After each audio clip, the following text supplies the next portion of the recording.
benvenuti a questa mini rubrica a proposito della cucina longobarda presa dal punto di vista della ricostruzione.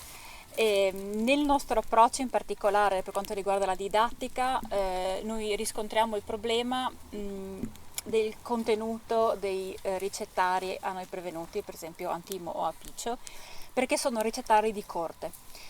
Quello che a noi serve invece a livello didattico è dare uno spaccato realistico di quello che poteva essere la cucina e il tipo di cibo che il longobardo medio poteva trovare sulla propria tavola. Di conseguenza noi ci basiamo sui ritrovamenti archeologici di offerte di cibo all'interno delle tombe e sugli studi sugli scheletri che ci permettono anche in una certa misura di capire quali fossero gli elementi sostanziali e primari all'interno della dieta dei longobardi cividalesi della prima generazione e della seconda.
Ciao.